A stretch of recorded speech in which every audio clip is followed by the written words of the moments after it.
with this pettiness. Yeah, make a post, watch it take off like a rocket ship.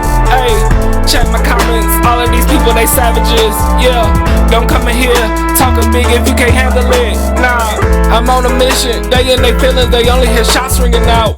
Taking their personal lead, that's what I'm talking about. Petty.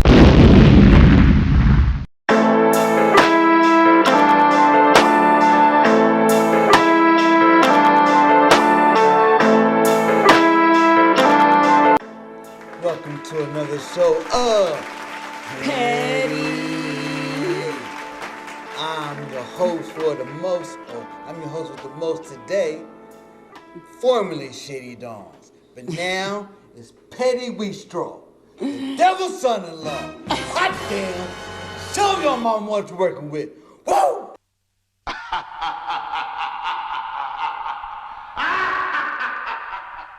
Petty.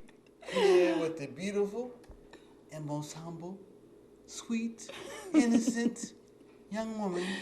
Here, you are my lady. I am Shondale Atkinson. Pettier than he is.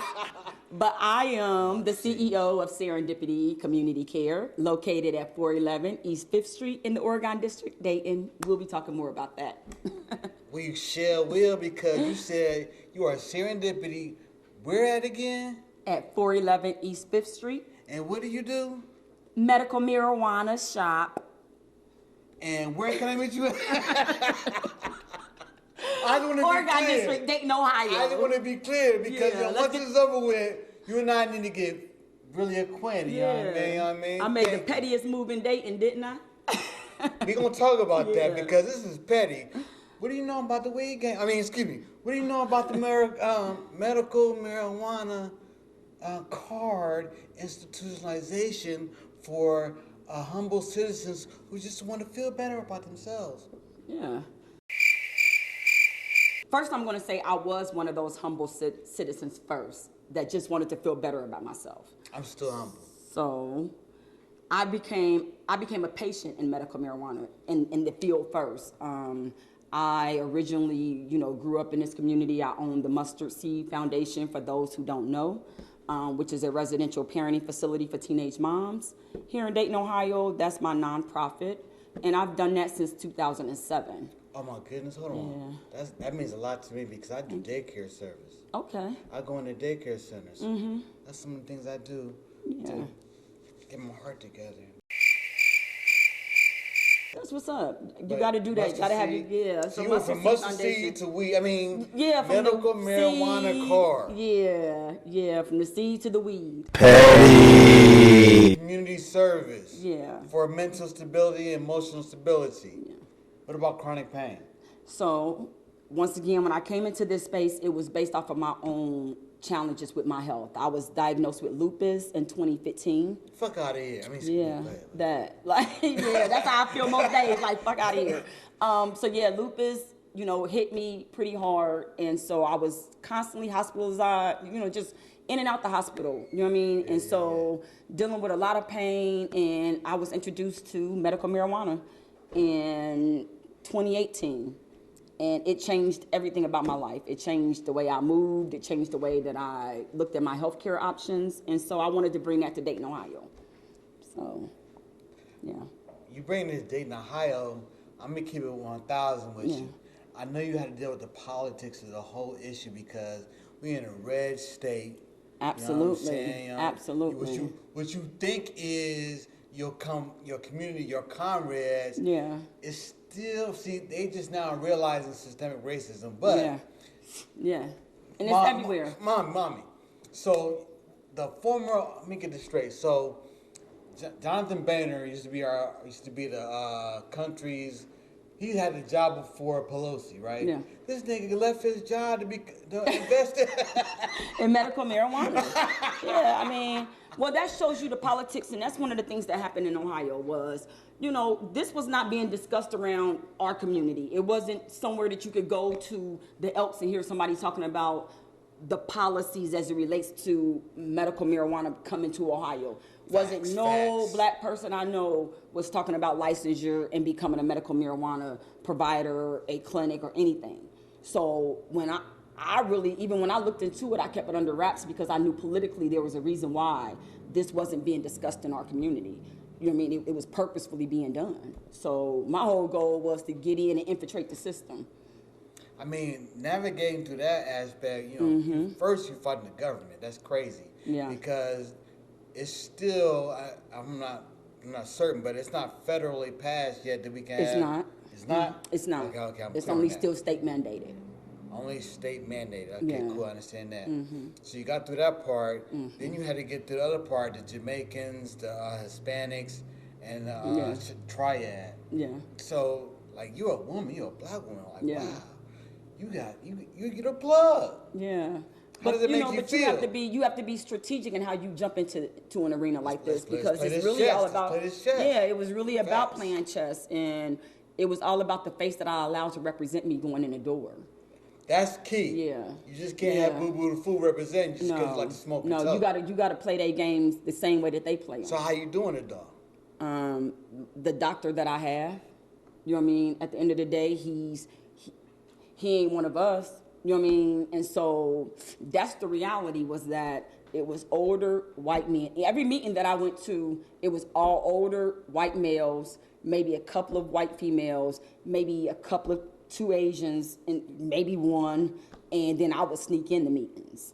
So I'm coming, invited or not, was the first decision I had to make, and have to be comfortable with being uncomfortable and them being uncomfortable. I'm okay with that. So it was all about my doctor that I had, older white male doctor, and he's been in the field now for about 30 years, and I used that leverage to get to where I wanted to be at. What did you have to do to prepare for this? What's your educational background? So you're a nurse or something? I had been in the medical field pretty much since '95. That's been my background, primarily. And then when I started the Mustard Seed Foundation, which put me in that residential and mental health space, I'm the only provider in the state of Ohio who owns a residential provider, like a program that is licensed by the mental health, like the OMAS, Ohio Department of Mental Health and Alcohol and Drug Addiction. I am the only program in the state of Ohio that allows teen moms to live in a mental health facility. Please say that one more time. The acronym is for what now? For the Ohio Department of Mental Health and Alcohol and Drug Addiction Services. So they say OMAS. Do we need to know that in our community? Yeah, because that's, if you were looking at trying to open up any type of residential, if you're looking at trying to be a mental health provider, that's who you would apply through, is through OMAS. You know what I mean? So I started in that arena, and I challenged that system because in their mind, teen moms with babies in the foster care system couldn't parent a child if they had mental health diagnosis, which was totally craziness and petty, because you let adults who have mental health, or even people who aren't in the foster care system, you let them parent every day and you figure out ways to work with them through these solutions. But in Ohio, it was an automatic no. They can't do it. Petty. So for me, it was just going in, fighting that system, and then showing them that it could be done. And so I've been able to do that now since 2009 as a residential provider. You're making power moves, because the thing about it is, in our community now, see, we've already been dealing with mental craziness, you know what I'm saying? We're dealing with all kind of family issues. Right. You know, molestation, drugs, abandonment issues. You know what I'm saying? Father, mother. That's all kind of crazy stuff. Right. But the thing about it is, to circle back to the serendipity, now you're able not only to provide a whole situation for, families to come under the mustard seed, which is powerful. Thank you.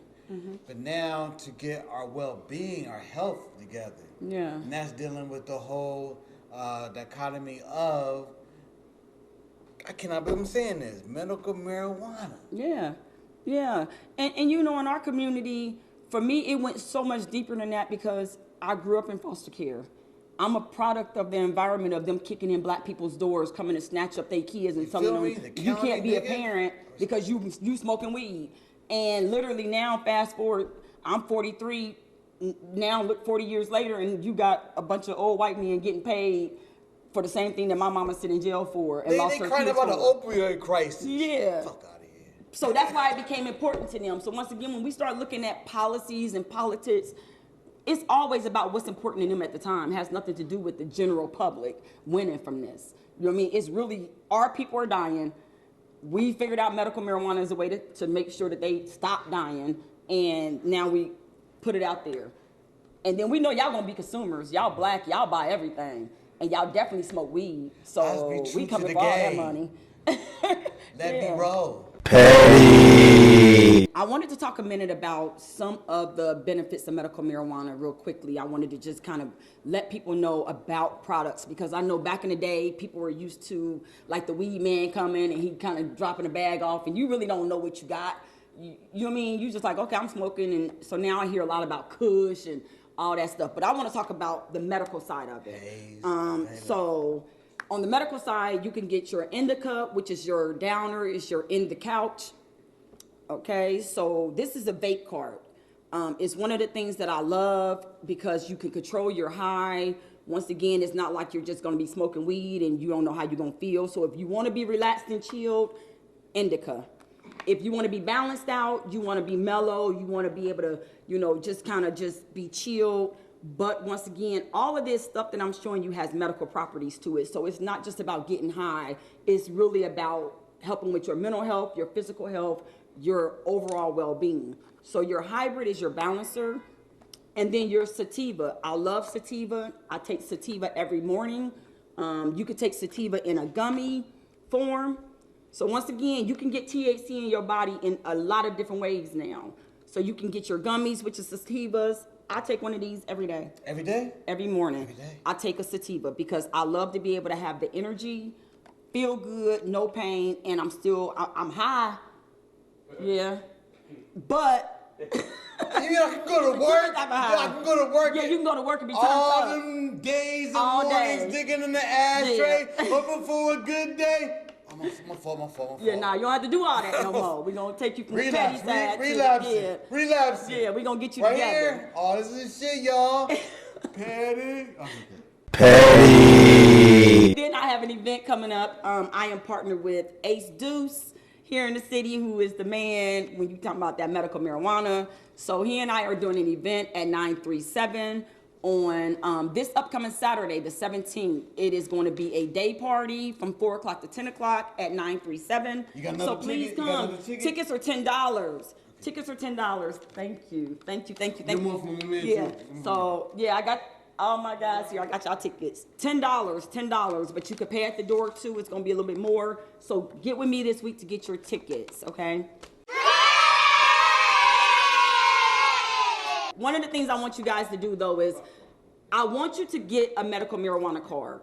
Please come and see me.